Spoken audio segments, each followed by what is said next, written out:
Tonight, 10 of 16 backcountry skiers caught in a Sierra avalanche remain missing. 10.5 hours after that avalanche, we're working to see if rescuers have reached that group. Thanks for joining us at 10. I'm Curtis May. And I'm Andrea Flores. Tonight, we're hearing from the company that took that group out. The sheriff's office says the avalanche was reported near the Castle Peak area around 11:30 this morning. KCRA 3's Golston Dart joins us now. So, Golston, what have you learned about the search? Well, information is extremely limited, Andrea Curtis. We know, like you said, 6 people survived the avalanche, 10 still missing. Tonight, we learned that the company that hosted this backcountry trip is called Blackbird Mountain Guides. The company confirms 4 guides and 12 clients were returning from a 3-day backcountry ski trip near Castle Peak. That's north of I-80, and they were staying at the Frog Lake Huts. And today, we're trying to get back to a trailhead, and that's when the avalanche happened. The backcountry conditions are difficult with steep terrain and whiteout conditions, which does raise the question, why were they out there when the risk of an avalanche was high in a dangerous storm? Well, video from Nevada County Sheriff's Office shows different law enforcement and rescue crews organizing their response at 2 ski resorts as they work to reach the remote area. That's tough because of the heavy snow conditions. We spoke with one captain in the sheriff's office who says that the people still at the avalanche site do have emergency beacons and they are communicating. There's no quick way for them to come out, so they're having to wait there. You know, like I said, they have emergency beacons, some of them that communicate, via text. So we're in contact with them and doing our best to get in there. All right, we're also hearing tonight from Blackbird Mountain Guides. They were the company that was guiding the expedition. They say the group was in the process, again, of returning to the trailhead at the conclusion of that 3-day trip when the incident occurred, adding the leadership team at Blackbird is working in full coordination with the Nevada County Sheriff's Office and Nevada County Search and Rescue to support the ongoing rescue operation. The company also says that they're in contact with all of the emergency contacts of those who are missing and the ones who survived the avalanche and are updating them. And we just are now getting an update, Andrea and Curtis, is I know that they're telling you from the control room that we understand that the 6 people who survived the avalanche have now been rescued. So they are in contact with their rescuers and they are now being brought to safety. As for those other 10, though, they are still missing, and that search goes on even at this hour.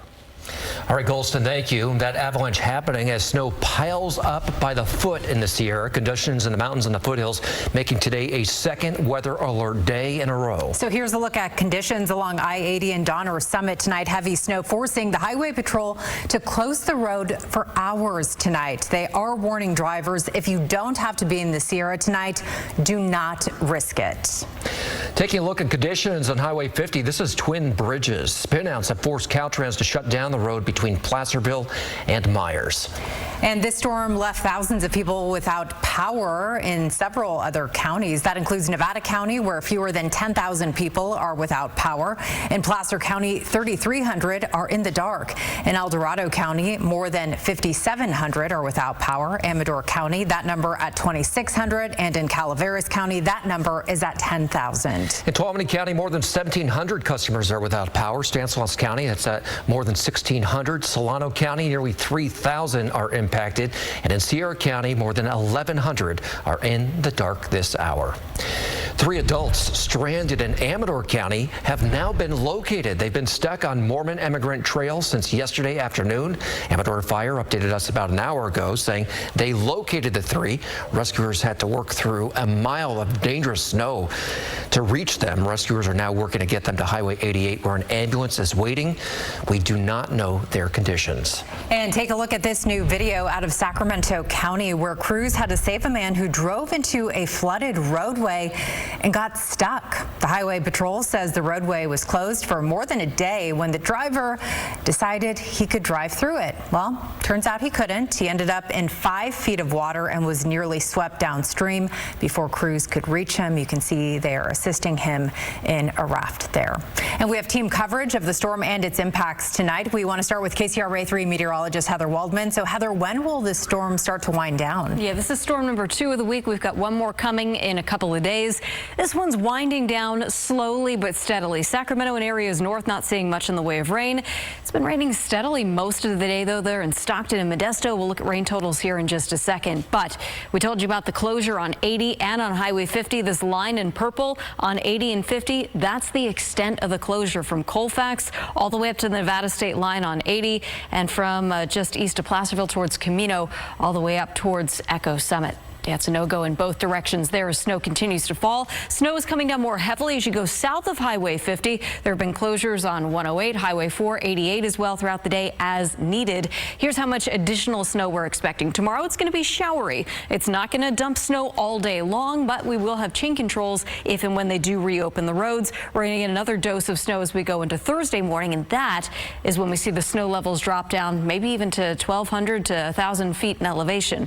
Here's a closer look at the San Joaquin Valley. Good little burst of rain now moving through San Joaquin County, and this is how much we've seen just over the last 72 hours, closing in on 3 inches of rain there in Stockton, 3 to 5 inches of rain in the foothills. We're going to look at Futurecast in a few minutes. All right, thank you. And right now, eastbound 80 remains closed at Colfax. It has been closed since this morning. Yeah, KCRA 3's Andres Valle is live in Colfax monitoring the situation there. So, Andres, what are the conditions like? And I assume you've seen a lot of people turning around.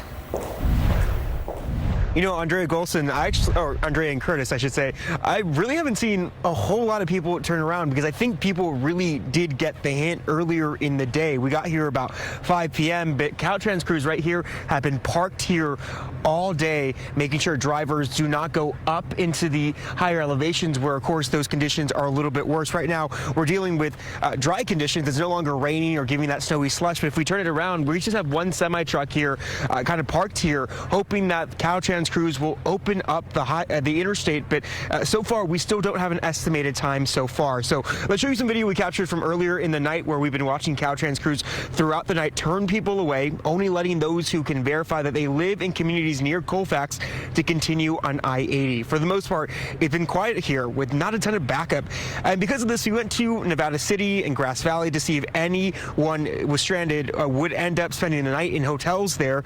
We noticed how quiet both communities were. Not a whole lot of people or cars in that area, but we were able to speak to some folks in Grass Valley who say they think people got the hint and are staying put until the storm passes and road conditions easen up. I think like a lot of people were on the roads earlier and kind of experienced sort of a little bit of chaos with that because some people didn't have four-wheel drive, so they're kind of slipping and sliding a little bit. So yeah, I think they're just probably winding down. Actually, I couldn't get out of my house today, but my friend have a four-wheel drive, so he helped me this morning. People that come up from down below don't really know how to drive in it and stuff. And that's why Caltrans crews are blocking the highway as of right now, because those of you who don't know how to drive in it, there's a lot of spin outs, there's a lot of accidents, and that's why they're still here, parked here, remaining here throughout the night, preventing drivers to keep continuing forward. So another reminder, I-80 eastbound is closed from Colfax all the way to the state line. There's still no estimated time of when the interstate will open. For now, we're live here in Colfax. I'm Andres Valle, KCRA 3 News. All right, Andres, thank you for the update. 3 people hit as they tried to fix tire chains are now in the hospital. The CHP says 2 Good Samaritans were helping a stuck driver yesterday on Highway 50 east of Johnson Pass. And that's when a driver of a pickup lost control in the snow and crashed right into them. The 3 suffered major injuries. Schools and school districts will be closed tomorrow. The full district closures include Camino Union Elementary, Gold Oak Union, Pollock Pines Elementary, Pioneer Union, and Tahoe Truckee Unified. We also have individual schools that are closed, including El Dorado High, Independence High, Union Mine High, Pacific Crest Academy, McCollum Hill Elementary, and West Point Elementary. We have a full list of all of the closures right now at KCRA.com. KCRA 3 viewers are sharing videos of the storm. Jennifer Brayling sent this video of snow in Myers. You can see just how much snow has dropped there. The trees and ground covered in fresh powder tonight. Again, there you go. Oh my God. We can't see you guys. Hold on a bit. And that was snow falling from trees along Highway 50. Michelle Salinas shared this video with us. That snow covering the car's windshield, making it impossible to see. And let's show you the conditions on Highway 267. Peter Spain shared this as he drove between Kings Beach and Truckee. The blowing snow making it tough to see the road. But as you can see, He was right behind a snowplow, so those flashing lights helped lead the way. This storm also took out power for parts of Amador County. At last check, 2,600 people are without power. KCRA 3's Peyton Headley is live for us in Jackson tonight, where the Red Cross opened an emergency shelter.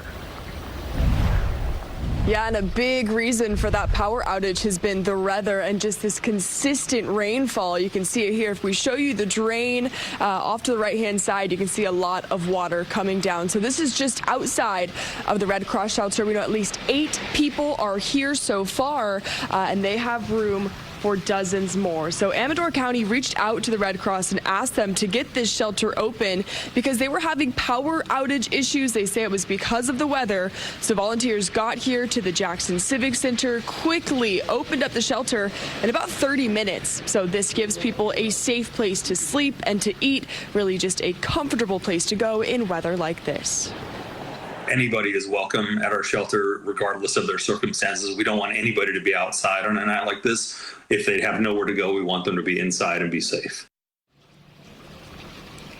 And the shelter is open 24 hours. So throughout the course of the night or the morning, if anyone needs a place to stay, they will be open. Household pets are also welcome. If you have a crate, they'll take it. If not, they have one for you.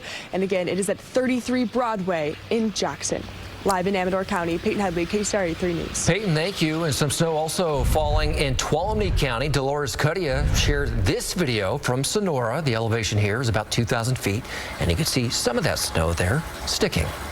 And take a look at this video from Sutter County. Fran Kennedy captured this as a hailstorm moved through the area. It was recorded just before 5 this evening. You can see that ground covered in hail. And the rain is falling into Northern California creeks, filling, I should say. KCRA 3 viewers Ken and Vicki Philp shared this video from Elk Grove. It's Laguna Creek. Ken tells us the water is covering parts of the Laguna Creek Trail. You can send us your videos at kcra.com/upload. You just might see them here on KCRA 3.